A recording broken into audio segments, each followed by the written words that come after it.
जय हिंद। आप अक्सर सुनते होंगे कि ब्लैक मनी क्या होता है और इससे जुड़े हवाला या हुंडी बाजार को बढ़ावा देने के लिए मनी लॉन्ड्रिंग का काम बहुत तेजी से हो जाता है। मनी लॉन्ड्रिंग, अब इस मनी लॉन्ड्रिंग को बचने के लिए भारत ने कई सारे नियम बनाए हैं, जिसे PMLA एक नियम है। हालांकि सबसे टफ जो है वो FATF है, जिसमें पाकिस्तान को ग्रे लिस्ट कर दिया गया है, लेकिन ब्लैक लिस्ट कर दिया जाएगा तो पाकिस्तान अपने ही खोदे गड्ढे में गिर जाएगा। अभी ये सारी चीज़ें आपको बाउंस कर जाती हैं कि FATF में क्या चीज़ ब्लैक लिस्ट है। समझिए, सबको हम लोग समझते हैं एक एक करके।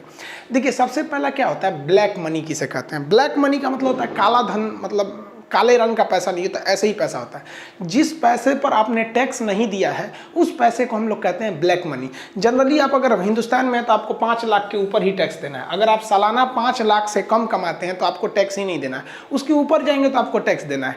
अब जैसे मान के चलिए, अब GST अलग है, इनकम टैक्स अलग है। मेनली यही 2 टैक्स लगते हैं सबके ऊपर। जैसे हम लोग टीचर हैं तो हम लोग के ऊपर 18% GST लगेगा और फिर इनकम के बाद 30% ऑन एन एवरेज मान के चलिए इनकम टैक्स लगेगा। वो एक अलग टॉपिक हो जाता है, इनकम टैक्स कितना लगता है। तो जैसे अब हम आपको एक छोटा सा आंकड़ा अगर देते हैं तो हम लोग के ऊपर 18% GST लगता है, 2% बैंक वाले ले जाते हैं जिसे गेटवे कहते हैं, और 30% हम लोग के ऊपर इनकम टैक्स लगता है। आप जोड़िएगा 50%, यानी हम लोग जितना कमाते हैं ना उसका 50% तो सरकार को दे देते हैं। समझ गया।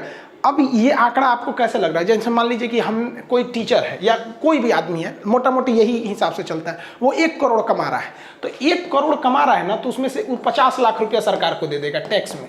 लेकिन अगर वही आदमी जो 50 लाख रुपया टैक्स दे रहा है, अगर वो बीमार पड़ जाता है ना, तो सरकार उसके लिए कुछ खास नहीं करती है। जो सबके लिए करती है वही उसके लिए भी कर देती है। तो आपको ये 50 लाख का आंकड़ा थोड़ा अच्छा नहीं लगता होगा। अब जरा देखिए, जो हम करोड़पति की बात करते हैं, जो बहुत करोड़ों कमाते हैं, अगर वो 10 करोड़ रुपया कमाया तो उसको GST वगैरह सब ठोक ठाक के उसमें 5 करोड़ रुपया उसका क्या लग जाएगा, टैक्स। अब समझ में आ रहा है कितना भयानक टैक्स देना है। यानी 10 करोड़ कमाओ ना तो मोटा मोटी सरकार को ले जाके दे दो 5 करोड़। अब उस सरकार उसको घोटाला में खर्चा करेगी, कैसे खर्चा करेगी ये नहीं मायने रखता है। तो जितने अमीर लोग हैं ना, उन्हीं के बदौलत ये देश में टैक्स पे चल रहा है, और वही पैसवा से सरकार कोरोना का फ्री में इलाज करती है और राशन कार्ड पे 2 रुपया किलो गेहूं और चावल देती है। तो ये टैक्स ही हमारे देश को बचाता है। अतः ये टैक्स देना जरूरी भी है, क्योंकि सरकार इसी से चलती है। अब मान के चलिए कि कोई बहुत बड़ा होटल का मैनेजर है, रेस्टोरेंट चलाता है, साल भर में 10 करोड़ कमाया, तो गलत ढंग से थोड़ी कमाया भैया, लेकिन उसे अपना आधा लगभग 5 करोड़ रुपए टैक्स देना है, नहीं देगा ना, सीधे 10 करोड़ रख लिया तो उसका पैसा हो जाता है ब्लैक मनी। अब इसी ब्लैक मनी को बचाने के लिए कई तरीके होते हैं, जिसमें मनी लॉन्ड्रिंग और हवाला बाजार सबसे तेज आता है। तो आप ब्लैक मनी समझ में आ गया ना, ब्लैक मनी गलत ढंग से नहीं कमाया बल्कि टैक्स नहीं दिया। अब इसको हम समझा देते हैं आपको। चलिए, ब्लैक मनी आपको समझ में आ गया, अब हम हवाला समझा देते हैं। हवाला बाजार क्या होता है, हवाला क्या होता है, उसके बाद ये सारी चीज़ों को समझाएंगे। ये पैसे का अनियमित हेर फेर होता है हवाला में। जैसे यहाँ देखिए, मान लीजिए कि कोई आदमी काम कर रहा है सऊदी अरब में, ये सऊदी अरब में काम कर रहा है और वो इंडिया में पैसे भेज रहा है। तो अगर उसकी सैलरी नॉर्मल 40-50 हज़ार है तो उस पर इनकम टैक्स का ज़्यादा नज़र नहीं पड़ता है। लेकिन आतंकवादी घटनाएं या फिर टैक्स की चोरी, जो 5 लाख से नीचे वाला है वो टैक्स का लिए चोरी करेगा, उस पर टैक्स नहीं, इनकम टैक्स तो है। हाँ, और जिसका 20 लाख से कम टर्नओवर है उस पर GST नहीं है। यानी जो 20 लाख के ऊपर वाले हैं लोग, उन लोग को GST का झमेला है, जो 5 लाख से ऊपर वाले हैं उनको इनकम टैक्स का है। ये इकोनॉमिक्स में टॉपिक को हम अच्छे से डील करेंगे, टैक्स जब पढ़ाएंगे तब। अब यहाँ सऊदी अरब से वो इंडिया में पैसा भेज रहा है। अब उसको पैसा भेजने के लिए अकाउंट चाहिए बैंक में। अब जैसे वो बैंक में जाएगा तो वहाँ बैंक में ऑलरेडी उसका आधार नंबर और पैन कार्ड रजिस्टर है, तो पूरा पता चल गया कि किस आदमी ने किसको भेजा है, सारा हिसाब किताब हो गया। अब जैसे यहाँ पहुँचेगा, अगर वो टैक्स के दायरे में आता है तो यहाँ उससे टैक्स ले लिया जाएगा। अब करोड़ों का टर्नओवर है, 10 करोड़ भेजना है, तो सरकार की तो नज़र है वहाँ पे। आप अगर किसी भी अकाउंट में 10 लाख से ऊपर का ट्रांजेक्शन करते हैं ना, तो उस पर बैंक की नज़र रहती है, 10 लाख से नीचे वाले पे नहीं रहती है उतना। तो ये भाई साहब, यहाँ पे तो आपको ID देना पड़ रहा है ना, ID टैक्स देना पड़ रहा है। आई कार्ड जैसे दीजिएगा तो टैक्स देना पड़ेगा। तो इसी ID और टैक्स का हटाने के लिए आता है हवाला। हवाला क्या चीज़ होता है, समझिए ध्यान से। देखिए, आप सऊदी से इंडिया पैसा हवाला से कैसे आता है। जैसे मान लीजिए एक व्यक्ति है, भाई साहब मान के चलिए मोहन है, इनको इंडिया में पैसा भेजना है अब्दुल के पास, लेकिन ये बैंक को जाएंगे तो पकड़े जाएंगे, इसलिए ये कहाँ जाएंगे, हवाला वाले एजेंट के पास। तो वो एजेंट होते हैं जिनका कोई लोकेशन मतलब ID वगैरह नहीं होती है, वो विश्वास पर ही चलते हैं। तो ये किसको देंगे, अरब में स्थित किसी हवाला वाले को देंगे। और जैसे ये इसको पैसा देंगे कि भैया मेरा 10 करोड़ रुपया है, आप इसको इंडिया में अब्दुल के पास पहुंचा दीजिए, तो ये 10 करोड़ रुपए जो है इसको भेजेगा तो उसका बहुत कम मात्रा में वो इसका फीस लेगा। हवाला वाले सब वो बहुत कम फीस लेते हैं, इसलिए लोग एक तो उस पर कम पैसे लगता है, ट्रांजैक्शन चार्ज कम लगता है, इसलिए ज़्यादातर लोग हवाला में चले जाते हैं। तो वो क्या करेगा, इनसे 10 करोड़ रुपए ले लिया, 10 करोड़ यहाँ पे, और इनको एक पासवर्ड बता देगा, एक कोड बता देगा कि भैया आप ये कोड पासवर्ड आप अब्दुल को बता दीजिए, क्योंकि मेरा आदमी जब इंडिया में जाएगा ना तो अब्दुल को वो पैसा देने से पहले क्या पूछेगा, वो पासवर्ड पूछेगा। समझ में, ये काल्पनिक नाम है, इसके पीछे मत पड़ जाइएगा लोग यहाँ पे। तो ये पासवर्ड किसको पता है, मोहन को। अब ये मोहन ये पासवर्ड किसको बता देगा, अब्दुल को बता देगा।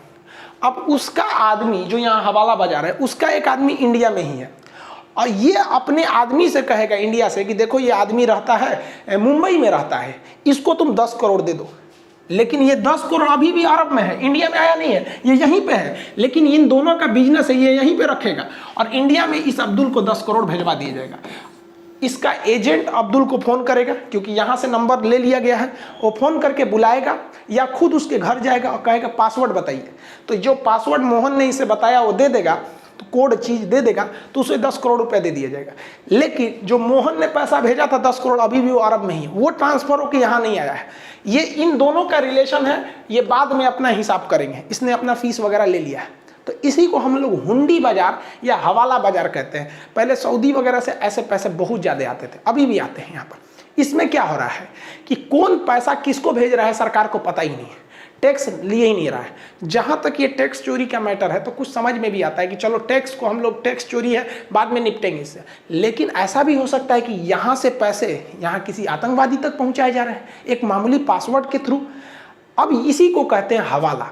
लेकिन जो पैसा ये 10 करोड़ और मोहन ने अरब के जिस एजेंट को दिया था अभी भी उसके पास है, अब ये पैसा इस इंडिया वाले एजेंट के पास आना चाहिए कि नहीं, तो इसके लिए करना पड़ता है मनी लॉन्ड्रिंग। लॉन्ड्री में कपड़ा धुला जाता है, वैसे ही मनी को धुल देता है। तो धुलने का मतलब धुलेगा नहीं, वो ब्लैक मनी जो चोरी छुप के आया जिसमें टैक्स बचने के लिए था, अब उसे व्हाइट मनी किया जाएगा। तो इस पूरे प्रोसेस को हम लोग, व्हाइट करने की प्रोसेस को हम लोग क्या कहते हैं, लोग मनी लॉन्ड्रिंग कहते हैं। अब मनी लॉन्ड्रिंग कैसे हो रहा है देखिए ध्यान से।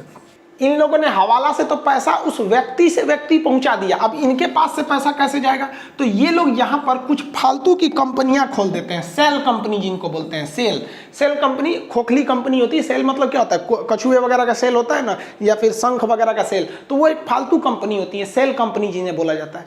अब ये झूठ मूठ की कंपनी खुलवा देंगे यहाँ पर। अब वो कंपनी है, अब वो एक ठो कमरा ले लेंगे, उसमें 2-4 गो टायर जला देंगे, धुआं हुआ हो जाएगा, पेपर वर्क में दिखा देंगे कि हाँ ये कंपनी है। अब ये सऊदी से क्या करेंगे, इस कंपनी में इन्वेस्ट कराएंगे पूरा पैसा कि भाई हमारी कंपनी को अच्छा करने के लिए FDI आ रहा है, इन्वेस्ट आ रहा है यहाँ पर। अब देखिए वो 10 करोड़ लिया था अब्दुल से, किसी और से लिया होगा 5 करोड़, ऐसे 100, ऐसे करते करते बहुत पैसा ले लेते हैं। जब इनके पास बल्क में हो जाता है, तो मान लीजिए ऐसे 100 करोड़ रुपया बल्क में हो गया, तो ये कंपनियों में भेज देते हैं, अलग अलग कंपनियों में 100-100 करोड़ भेज दिए। तो देखिए यहाँ से आ गया कितना, 300 करोड़ रुपया इंडिया में घुस गया, जबकि ये कोई कंपनी नहीं है। तो ये कंपनी को दिखा दिया जाएगा कि ये कंपनी चारा बनाती है, कुछ कुछ कर देती है। अब बाद में एटलीस्ट दिखा दिया जाएगा कि भाई कंपनी प्रॉफिट में नहीं चल रही थी, कंपनी लॉस हो गया, पूरा पैसा डूब गया, लॉस में चली गई कंपनी। ले, वो कंपनी थी ही नहीं ससुरी, तो लॉस में कहाँ से चली गई। तो ऐसी कंपनी को हम लोग कहते हैं सेल कंपनी। ये सेल कंपनी के थ्रू यहाँ पे पैसा आ गया है यहाँ पर, और FDI पे तो टैक्स नहीं लगता है, टैक्स चोरी हो गया यहाँ से यहाँ तक, हुंडी वाले को भी फायदा हो गया और यहाँ से यहाँ पैसा पहुँच गया। तो इस प्रोसेस को हम लोग कहते हैं मनी लॉन्ड्रिंग। मनी लॉन्ड्रिंग के कई रास्ते होते हैं, जिसमें सेल कंपनी बहुत फेमस है।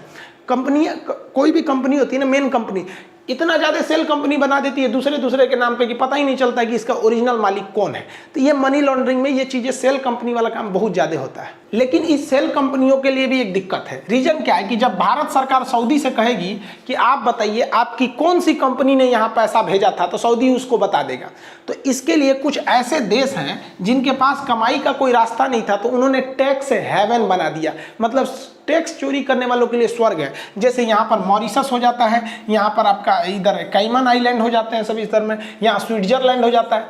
ये देश कहते हैं कि हम केवल उसी व्यक्ति को बताएंगे कि तुमने कहाँ पैसा भेजा है, दूसरा चाहे प्रधानमंत्री भी आ जाए तो नहीं बताएंगे। इसलिए देखेंगे कि जितना टैक्स चोरी का पैसा होता है वो पहले तो स्विट्जरलैंड भेजा जाता है किसी तरह से। अब और उसके बाद से, जैसे मान लीजिए भारत में है, तो पहले भारत में किसी के पास 100 करोड़ है, तो भाई साहब 100 करोड़ रुपया है किसी के पास, तो सरकार उसमें 50 50 करोड़ रुपया तो उसको टैक्स लेके जाएगी, तो कितना अखड़ेगा, 100 करोड़ कमाए, लीगल तरीके से कमाए, लेकिन 50 करोड़ टैक्स देना है। अब वो क्या करेगा, इसे बोरा में भर के या फिर शिप यार्ड जहाँ से पानी वाली जहाज़ों से सामान जाता है कैसे छुपा के, या फिर क्या करता है यहाँ 200 आदमी से खाता खुलवा देगा उल्टा सीधा, वो उसको भेजेगा नेपाल, पाकिस्तान, इसे घुमा घुमा के पहुँचा देगा स्विट्जरलैंड। अब सरकार खोजते रहे कहाँ से पहुँचा है, इंडिया से भेज देगा नेपाल, और नेपाल में किसी से कैश निकलवा देगा, कैश निकल गया और वो दूसरे व्यक्ति को किसी दूसरे अकाउंट से भेज देगा उसको ईरान में।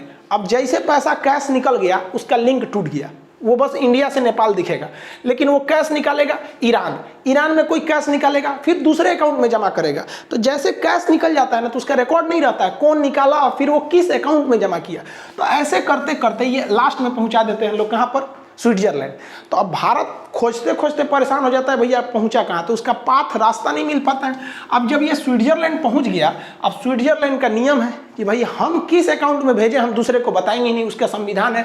अब वहाँ से यहाँ की सेल कंपनियों में भेज दिया जाता है, साल भर के बाद वो कंपनियां डूब जाती हैं और ये पैसा ब्लैक मनी जो था वो 100 करोड़ का था, 100 करोड़ में जो 50 करोड़ उसको टैक्स देना था, इसमें वो कम से 10 करोड़ में निपटा देता है। कुछ फ्रांस को दे, कुछ स्विट्जरलैंड को देगा, कुछ इधर उधर से, इससे स्विट्जरलैंड की भी इनकम हो जाती है और सरकार को चूना लग गया यहाँ पर, तो टैक्स का पैसा बच जाता है। तो ऐसी बहुत सारी कंपनियाँ, यहाँ से मॉरिशस भी है, ऐसे ही है, यहाँ पे कैमन आइलैंड से भी कंपनियाँ आती हैं सब। तो भारत में अथाह पैसा आता है, लेकिन वो पैसा व्यक्ति के पास रह जाता है, सरकार के पास नहीं जा पाता है, जिसके हम लोग ब्लैक मनी कहते हैं। और ये सारा प्रोसेस मनी लॉन्ड्रिंग के अंतर्गत आता है। मनी लॉन्ड्रिंग के थ्रू आतंकवादियों को भी फंडिंग की जा सकती है।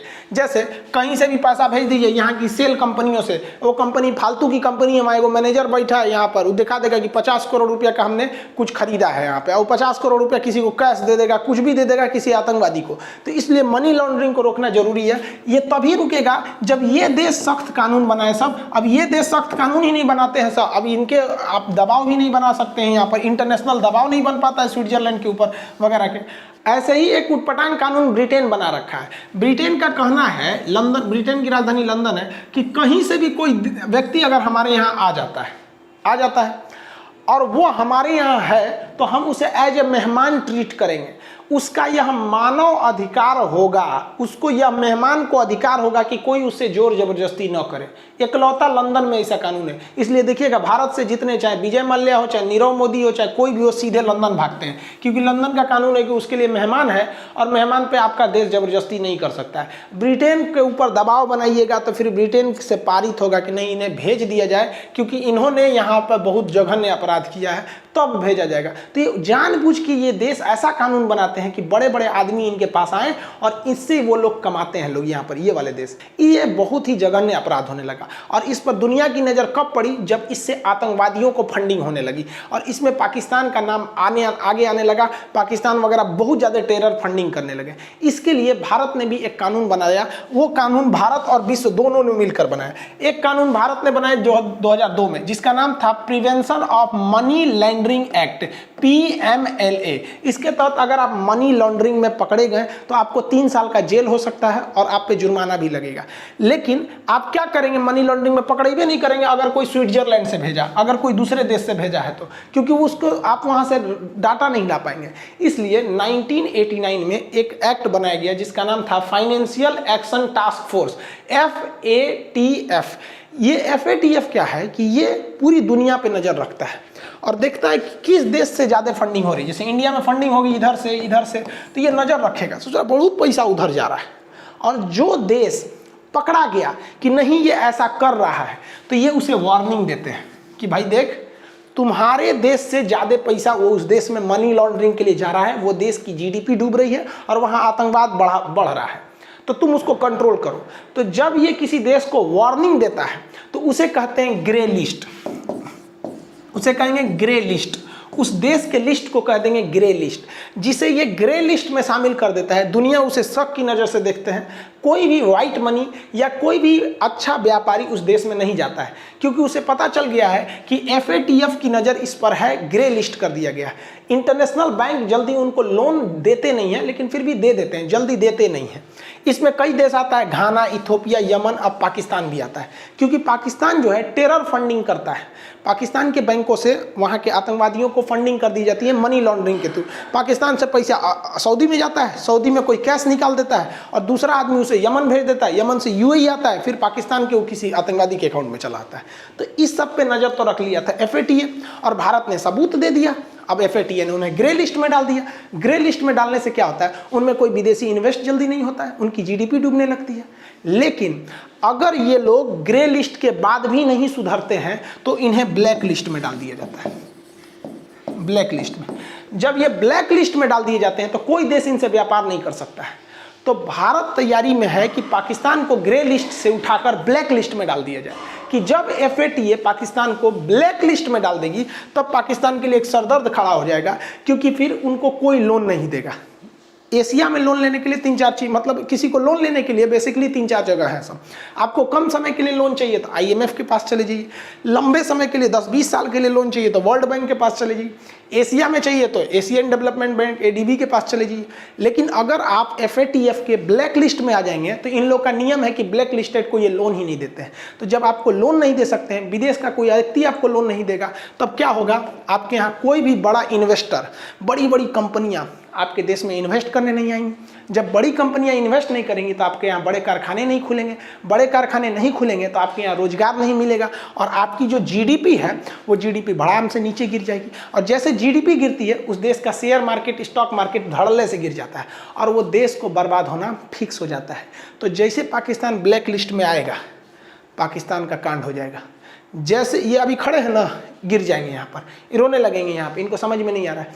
तो पूरा भारत सरकार फुल प्लान में है कि मार्च में जो FATA की बैठक होगी उसमें पाकिस्तान को ग्रे लिस्ट से उठा के ब्लैक लिस्ट में डाल दिया जाए। और जब ब्लैक लिस्ट में जाएगा तो ये भाई साहब ये रोना चालू हो जाएंगे, मत रो भाई, अभी टाइम है। आप अभी से काहे रोने लगते हैं, अभी टाइम है, अभी मोदी जी तैयारी कर रहे हैं, आप टेंशन नहीं लो, अभी कोरोना वरोना के बाद ही सब लोग बताएगा।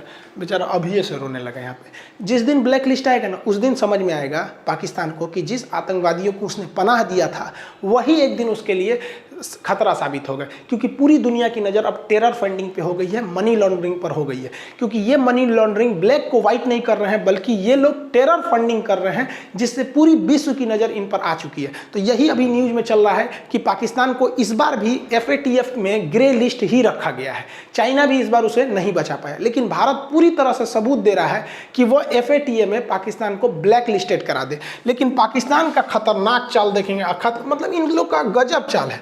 उन्होंने कह दिया पाकिस्तान वालों ने FATA की मीटिंग में कि भारत को FATF से ही हटा दीजिए। ये भाई साहब हद देखिए इन सब का कॉन्फिडेंस, मतलब भारत को इस काउंसिल से हटा दीजिए, इसका सदस्य मत बताइए, क्योंकि भारत चाहता है कि पाकिस्तान बर्बाद हो जाए। अरे भाई साहब हम लोग सबूत दे रहे हैं, अब कौन सी देंगे आपको सबूत के अलावा?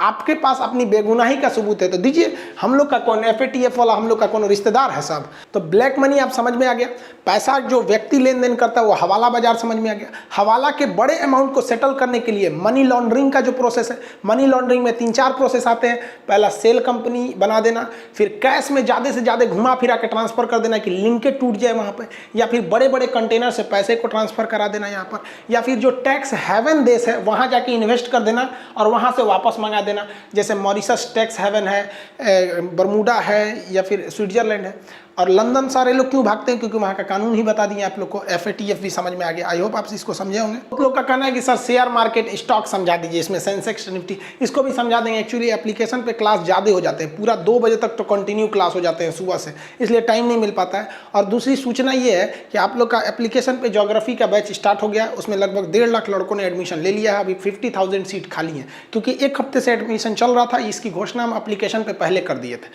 अब उसके बाद हम आपको 1 हफ्ते बाद यूट्यूब पर बता रहे हैं। आप इसमें जिसको एडमिशन लेना है ज्योग्राफी वाले बैच में, उसमें ले लीजिए। उसके बाद इकोनॉमिक्स वगैरह आएगा, तो जिसमें ये सबका तो सारे आपको उसमें PDF भी प्रोवाइड करते हैं। मिलेंगे नेक्स्ट क्लास में। जय हिंद।